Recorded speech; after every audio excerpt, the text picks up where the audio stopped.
وسلام على عباد الذين اصطفى.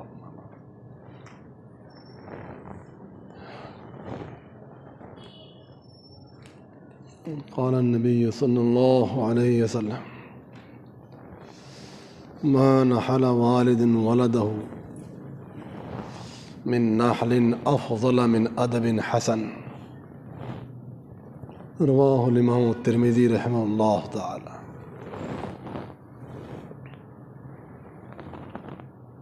قابل صد احترام بزرگوں، معزز دوستو،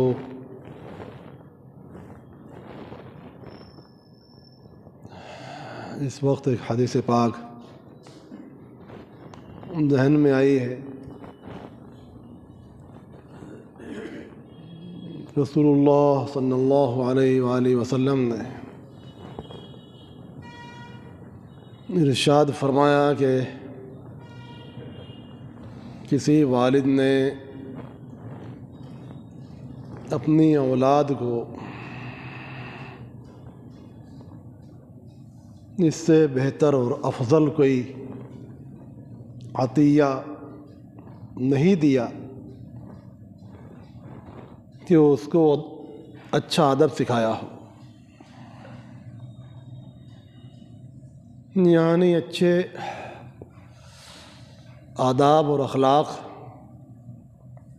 سے بہتر کوئی عطیہ نہیں ہو سکتا.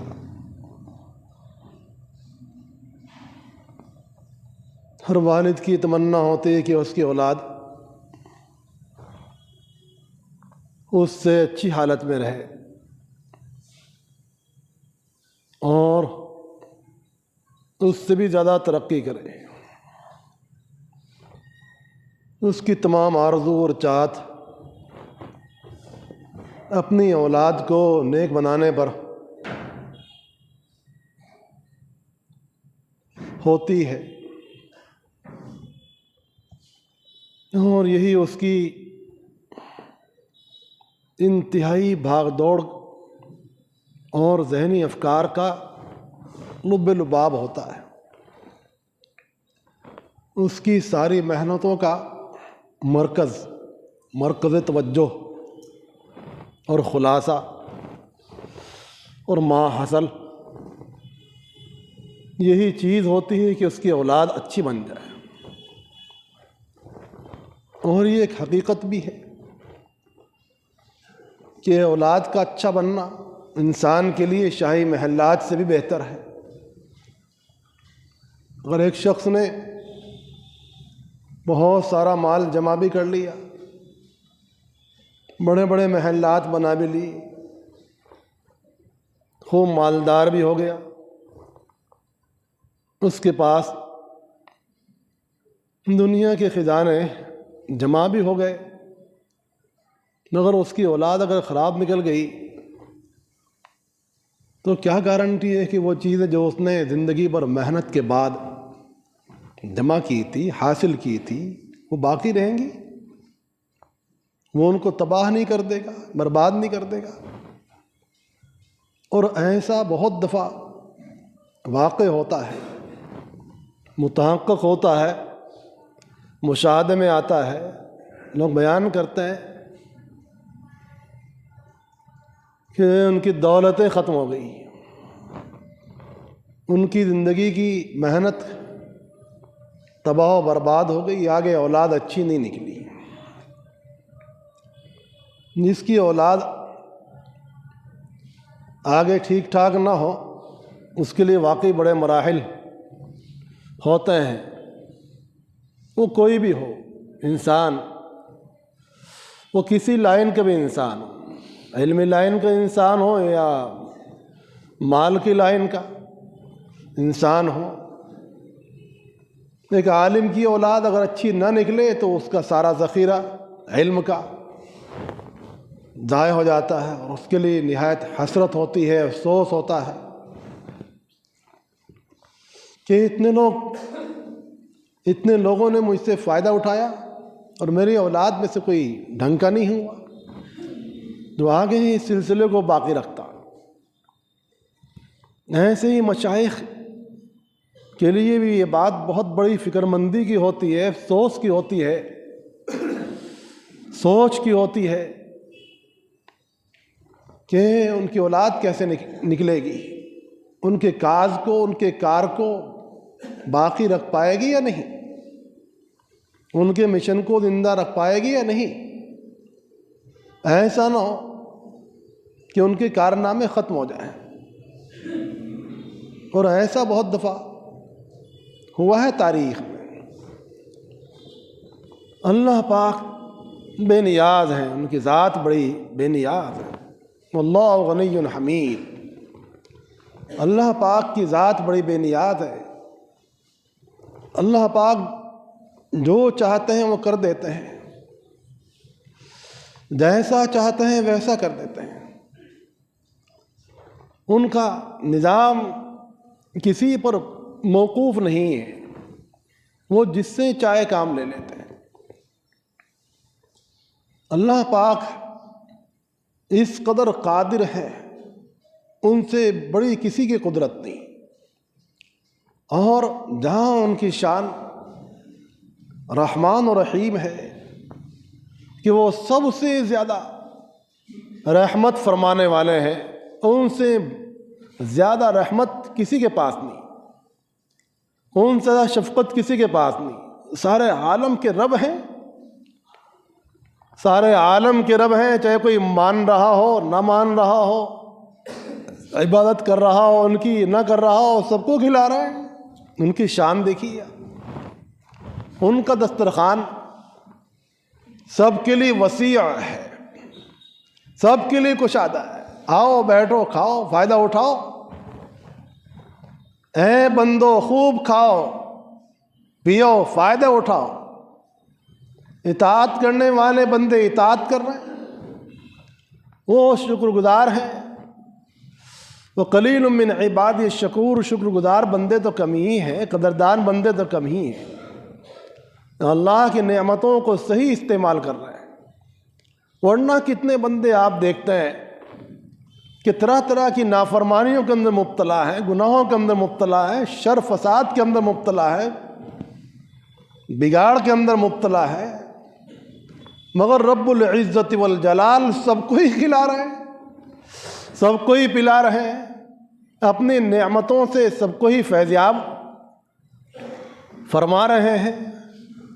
اور یہ نظام دنیا کا نظام ہے کہ دنیا ایک عرض حاضر ہے، ایک موجودہ سامان ہے، جس میں سے اچھا انسان بھی کھائے گا برا انسان بھی کھائے گا، اور سب کے لیے وَلَكُمْ فِي الْأَرْضِ مُسْتَقَرٌّ وَمَتَاعٌ إِلَىٰ حِينٍ، دنیا میں چند دن کے لیے آپ کو موقع ہے، اور فائدہ اٹھانا ہے، تمتع عارضی ہے، متاع الی حین، خاص وقت تک کے لیے بس فائدہ اٹھانا ہے۔ اور حقیقت میں انسان کے رہنے کی جگہ تو وہ اس کے بعد ہے، وہ ایک زندگی ہے جو کبھی ختم نہ ہوگی، وہ کبھی بظاہر انسان کا بدن ختم ہو جائے گا ایک عارضی وقت تک کے لیے، لیکن اس کی روح باقی رہتی ہے۔ پھر اللہ پاک جب چاہیں گے تو اس کے بدن کو بھی زندہ کر دیں گے، اس کے بدن کو بھی زندہ کر دیں گے، اور جب باری تعالیٰ کا نظام دوسرا ہوگا، ایک تو دنیا کو فنا کرنے کا ہوگا، ساری دنیا فنا ہو جائے گی، پھر ایک وقت گزرے گا کہ سب کو اٹھایا جائے گا، نفخ صور ہوگا، اور اللہ پاک سب کو زندہ فرما دیں گے۔ ثم اذا نفخ فی اخری فاذا هم قیام ینظرون، سب کو زندہ کر دیں گے اور سب چل پڑیں گے، اور وہاں حساب و کتاب ہوگا، کیا کر کے آئے تھے، کیا کر کے آئے تھے، کیا کیا تھا، ہم نے تم کو جو حیات دی تھی اس میں تم نے کیا کیا تھا، جو اموال دیے تھے ان کو کیسے استعمال کیا تھا، جو عمر دی تھی اس کو کیسے استعمال کیا تھا، تمام چیزوں کے بارے میں حساب و کتاب ہوگا۔ تو سب سے بڑی ذمہ داری اولاد کی ہے، بڑوں کی ہے کہ اپنے متعلقین کو اچھی تربیت دیں، اچھے اخلاق سکھائیں۔ اس سے بڑا کوئی عطیہ نہیں، اس سے بڑا کوئی ہدیہ نہیں ہے جو کوئی والد اپنے اولاد کو دے۔ ہاں تو بہت مال بھی اکٹھا کر کے دے دیا اگر، لیکن اگر اولاد صحیح نہ نکلی تو کوئی ضمانت آپ کے پاس نہیں کہ وہ اموال اور وہ اشیاء جو آپ نے دی ہیں وہ باقی رہیں گی یا نہیں رہیں گی، وہ ان کو تباہ تو نہیں کر دے گا۔ معلوم ہوا کہ ایسا نکلا شرابی، کبابی اور غلط کاموں میں الجھنے والا، پڑھنے والا، کہ سارا مال و متاع سب تباہ کر دیا، برباد کر دیا، سب ضائع کر دیا۔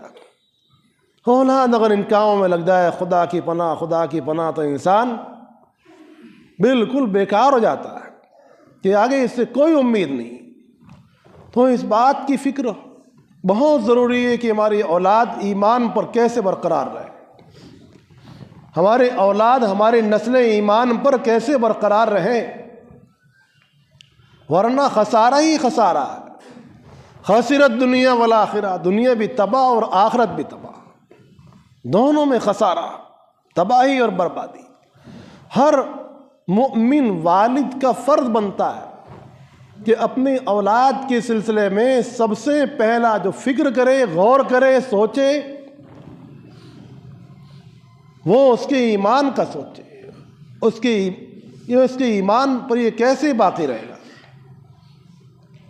انسان کو اس کی زندگی میں کم ملے، زیادہ ملے تو چل جائے گا، لیکن اگر ایمان سے ہاتھ دھو بیٹھا، ختم ہو گیا، اس کی دنیا بھی غارت اور اس کی آخرت بھی تباہ۔ آج بہت خطرناک وقت ہے ہمارے نسلوں کے لیے۔ شر پسند عناصر اور تنظیمیں اموال پر بھی نظریں رکھے ہوئے ہیں اور ایمان والوں کی اولاد پر بھی نظریں رکھے ہوئے ہیں۔ ان کو کیسے بگاڑا جائے، ایمان والوں کی اولادوں کو کیسے بگاڑا جائے، کیسے ان کو خراب کیا جائے، ان کی پوری کوشش اس بات پر صرف ہو رہی ہے، ان کی پوری کوشش اس بات پر صرف ہو رہی ہے کہ نسلوں کو کیسے بگاڑا جائے، ایمان سے کیسے ہٹایا جائے، کیونکہ شیطانی سازشیں ہیں۔ ان کا رئیس اعظم ابلیس ہے، اور ابلیس کو ایمانی طاقتوں سے دشمنی ہے، تو وہ ان کے ایمان تباہ کرنا چاہتا ہے۔ اس کی ساری طاقت اس بات پر لگ رہی ہے کہ ایمان والوں کی اولادوں کو کیسے برباد کیا جائے، کیسے تباہ کیا جائے، کیسے ان کو صحابہ کی محبت سے ہٹایا جائے، قرآن عزیز کی محبت سے ہٹایا جائے۔ اس لیے ہر ایمان والے باپ کا یہ فرض بنتا ہے کہ وہ اپنی اولاد کے ایمان کا پہلے سوچ کر چلے اور ان کو اچھی طرح تربیت دے، گھر کا ماحول، باہر کا ماحول صاف ستھرا رکھے، اپنی اولاد کو اچھی تربیت دینا، اچھے آداب سکھانا، اچھے اخلاق سکھانا، اچھے معاملات سکھانا، گفتگو کا طور طریقہ سکھانا، ہر ایک کا خیال رکھنا، بتانا، سکھانا، اس کو زندگی کے آداب، زندگی کے اطوار سکھانا جو شریعت مقدسہ نے بتایا ہے کہ انسان کو اس کی لائف میں کیا کیا چیزیں ضروری ہیں، وہ بہت بڑی ذمہ داری ہے۔ اپنی اولاد کو نبی پاک علیہ الصلاۃ والسلام کے طور طریقوں بتانا، صحابہ کرام کے طور طریقوں کو بتانا، سمجھانا، اسلاف کے تذکروں سے گھروں کو آباد رکھنا، اکابر صحابہ اور سلف صالحین کی محبت ان کے دلوں میں اتارنا، ان کو شرک سے، کفر سے، بدعات سے، خرافات سے بچانا، یہ سب اسی میں آ گیا۔ ایک جملے میں رسول اللہ صلی اللہ علیہ وآلہ وسلم نے سب چیزوں کا خلاصہ کر دیا کہ اس سے بڑا کوئی عطیہ نہیں ہے جو والد اپنی اولاد کو دے کہ اس کو اچھا ادب سکھائے. اور جس کو اللہ پاک نے بیٹیاں دی ہوں، من ابتلی بشیء من هذه البنات فصبر علیہن وادبہن فاحسن تادیبہن وعلمہن فاحسن تعلیمہن ثم تزوجہن کن لہو ستر من النار. جس کو اللہ پاک نے بیٹیاں دی اور اس نے بیٹیوں کو اچھی تعلیم و تربیت دی، اچھا ادب سکھایا، اچھے اخلاق سکھائے، ان کے تحفظ کی فکر کی، ایمان کے تحفظ کی فکر کی، ان کی عصمت کی تحفظ کی فکر کی، ان کو بری نظروں سے بچایا اور برے طریقوں سے بچایا، اس کے لیے بڑی بشارت. پھر جب وقت آیا تو اس نے ان کو خوبصورتی کے ساتھ رخصت کر دیا. اس کے لیے بڑی زبردست بشارت ہے کہ اللہ پاک اس کی برکت سے ان کو جہنم کی آگ سے محفوظ رکھیں گے اور وہ ان کے لیے حجاب من النار بن جائیں گی. تو اولاد کی تربیت کا بہت بڑا درجہ ہے، مقام ہے. والد اپنی اولاد کو اچھی تربیت دے، اچھے مربیوں کے حوالے کرے، اچھے اساتذہ کے حوالے کرے. استاد کا ادب اسی لیے بہت بڑا ہے کہ وہ اچھے آداب سکھاتا ہے، اچھے اخلاق سکھاتا ہے.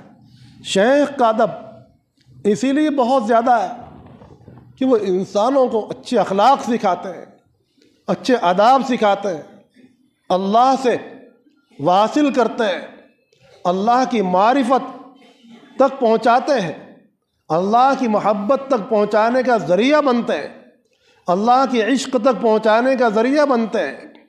انسان کے آداب انسانیہ سکھاتے ہیں، اخلاق ربانیہ کی تعلیم دیتے ہیں، اس کا مزاج سلیم بناتے ہیں، اس کا قلب سلیم بناتے ہیں، اور ان کی فکر قلب پر زیادہ ہوتی ہے کہ بھائی اپنے قلب کو صحیح بناؤ. تو جب قلب صحیح ہو جاتا ہے تو پورا بدن انسان کو صحیح کام کرنے لگتا ہے. تو اس وقت میں اور سارے ہی ادوار میں، ہر زمانے کے اندر یہ بات سب سے زیادہ اہم رہی ہے کہ والدین کی ذمہ داری ہے کہ اپنی اولاد کو صحیح تربیت دینا اور ان کو اچھی تعلیم دینا، اچھی تربیت دینا، اور دنیا کے علم پڑھانا خرابیوں سے بچا کر بہت اہم ہے، بہت ضروری ہے. اچھے ڈاکٹر نہیں ہوں گے، انجینئر نہیں ہوں گے اور دوسرے کام کرنے والے نہیں ہوں گے تو امت محتاج ہو کے رہ جائے گی، اغیار کی محتاج ہو کے رہ جائے گی. وہاں بھی بہت ضروری ہے اپنے معاشرے کے اندر اچھے انسانوں کا ہونا، یہی بہت ضروری ہے. پہلے دور میں جب اسلامی دور تھا ان سب چیزوں کی بہت زیادہ اہمیت تھی، حیثیت تھی. آج بھی ماشاءاللہ کچھ لوگوں کے ذہن میں باتیں آ رہی ہیں اور وہ ادھر بھی چل رہے ہیں، لیکن اپنے دین کا تحفظ بہت ضروری ہے. دنیا کی علم کے ساتھ اور ان دنیا کی اشیاء کی ضرورت تسلیم ہے، مسلم ہے، ان کے فائدے مسلم ہیں، ان کے ساتھ ساتھ اپنے دین کا تحفظ یہ اس سے بھی زیادہ مقدم ہے اور اس پر بھی فائق ہے. تو دونوں چیزوں کو سامنے رکھ کر جب ہم سوچیں گے تو اللہ پاک ہمارے راہ آسان فرمائیں گے. وَالَّذِينَ جَاهَدُوا فِينَا لَنَهْدِيَنَّهُمْ سُبُلَنَا. اگر پہلے سے مالدار لوگ اس بات کی فکر کر لیتے کہ اپنی بچیوں کے لیے بھی علیحدہ سے اسکول بنایا جائے کتنا بہتر ہوتا. مگر ہمارے مالداروں نے کہاں سوچا، ہمارے سیاسی لوگوں نے ان چیزوں کہاں سوچا کہ ہمارے بچوں کے لیے، بچیوں کے لیے علیحدہ تعلیم کا نظام جو شر سے خالی ہو اور صحیح نگرانی کے اندر ہو. یہ سوچ بہت دیر میں آئی. اللہ پاک جزائے خیر دے ہمارے گجراتی احباب کو اور ساؤتھ کے حضرات کو کہ انہوں نے اس سلسلے میں کافی پیش رفت کی ہے.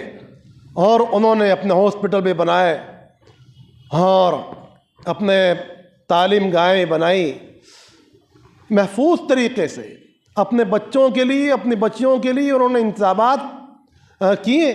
یہ بڑی بات ہے, یہ بڑی بھاری ذمہ داری ہے. تو رسول اللہ صلی اللہ علیہ وآلہ وسلم نے ہر چیز کی طرف توجہ دلائی ہے. کیا فرمایا کہ اس سے بڑھ کر کوئی عطیہ نہیں کہ والد اپنی اولاد کو اچھے آداب سکھائے, اچھے اخلاق سکھائے, اچھی تعلیم دے, اچھا مزاج بنائے تاکہ وہ اس کا نام روشن کرے, اور جب وہ اچھے کارنامے انجام دے گا تو اولاد کے ان اعمال میں والد کا حصہ بھی خود بخود رہے گا, والد کو ثواب ملتا رہے گا. یہ عظیم صدقہ جاریہ ہے, یہ بہت بڑا صدقہ جاریہ ہے. تو انسان اپنے بعد چھوڑ جاتا ہے, جب مر جاتا ہے انسان تو یہ صدقات جاریہ, علمی کام, کوئی اس نے رفائی کام چھوڑا ہے, اپنی اولاد کو اچھی تربیت دی ہے, تو اس سب میں اس کا حصہ برابر چلتا ہی رہتا ہے, چلتا ہی رہتا ہے. جب انسان اللہ کے یہاں پہنچے گا اور اس کو ثواب کے انبار ملیں گے, کہیں گے یا اللہ اتنے تو میرے اعمال تھے بھی نہیں, یہ کہاں سے میرے لیے اتنا جمع ہوا ہے, اکٹھا کیا ہے, آپ نے عنایت فرمایا, آپ کی مہربانی. تو حق تعالیٰ فرمائیں گے ہے تو سب کچھ اللہ کے فضل ہی پر موقوف, مگر کچھ ایسا بھی ہے کہ تیرے بعد کے متعلقین نے اللہ کی ہی توفیق سے تیرے لیے بعد میں بھی کچھ بھیجا تھا, وہ ہے یہ. تو ایصال ثواب کیا جاتا ہے, یہ ایسے ان کو پہنچتا ہے کہ سب جمع ہو کر جب پہنچے گا ایمان والوں کو تو وہ حیران ہوں گے کہ ہمارے اعمال اور ہماری زندگی تو مختصر تھی مگر اتنا ملا. تو یہ صدقات جاریہ ہیں, یہ ایمان والوں کے لیے صدقات جاریہ ہیں جس کا ثواب ہم وہاں پائیں گے. اس لیے وَفِي ذَلِكَ فَلْيَتَنَافَسِ الْمُتَنَافِسُونَ, اس میں ہے حصہ لینے والوں کو بڑھ چڑھ کر حصہ لینا چاہیے. اللہ پاک ہم سب کو عمل کی توفیق عطا فرمائے.